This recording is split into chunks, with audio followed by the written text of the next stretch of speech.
This video is all about some Filipino slang words that you must know. The first one is resback. When we say resback, this is a Filipino slang that means retaliate or to avenge something or someone.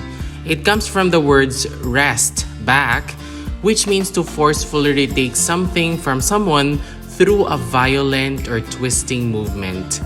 In the case of resback, what is being taken back through retaliation is the dignity of a person who was maligned, offended, insulted, or physically harmed.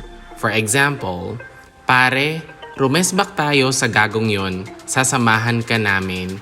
This means, bro, let's retaliate on that fool, we'll back you up. Resback. The second one is kopong-kopong. Kopong-kopong is a phrase used to denote something antiquated or an event that happened a very long time ago. You might have heard a tita or tito utter the words when reminiscing on something. The word kopong is actually an Austronesian word that means nothing, empty, or zero. Austronesian languages include almost all languages in the Philippines including Tagalog, Cebuano, Bicolano, Kapampangan, and also the languages of Indonesia and Malaysia. For example, pang 19 kopong-kopong pa ang porma mo, that means your outfit belongs in the 1900s.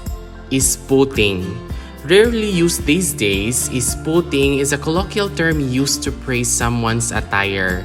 It was widely popular in the 70s but eventually faded in use.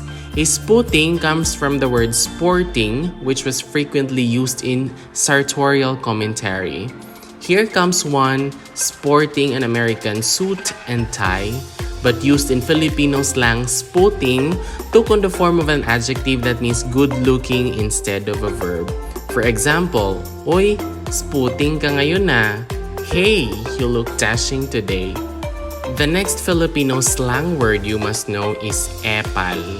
Epal is a derogatory term used to describe someone who likes to meddle or insert themselves into other people's businesses. In more recent years, it has evolved to pertain to politicians placing their names and faces on tarpaulins announcing government projects.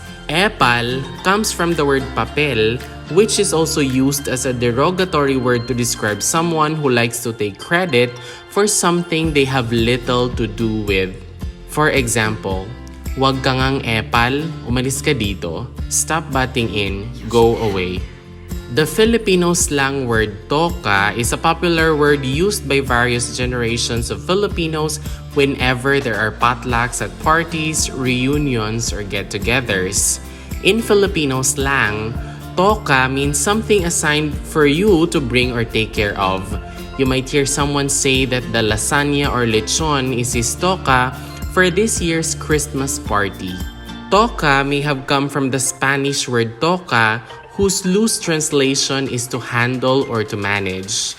For example, kayo na bahala sa alak, toka ko yung yelo, which means you guys take care of the booze, I'll bring ice.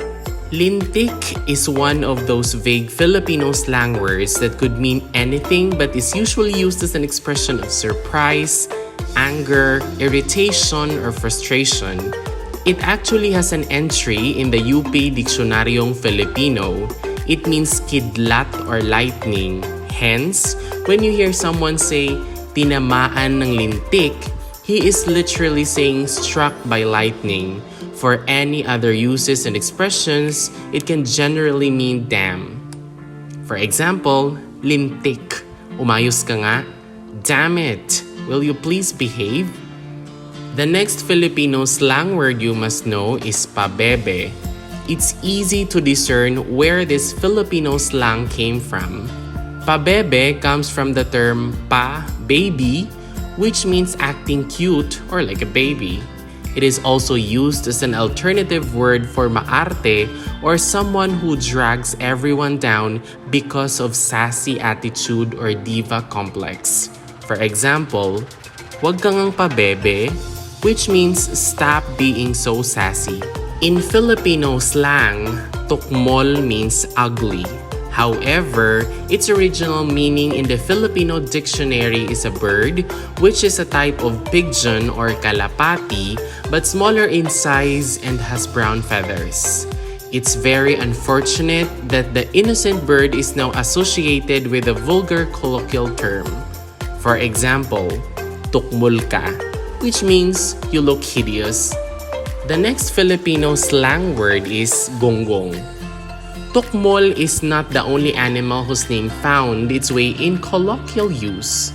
Gonggong is actually a type of saltwater fish found all over the world.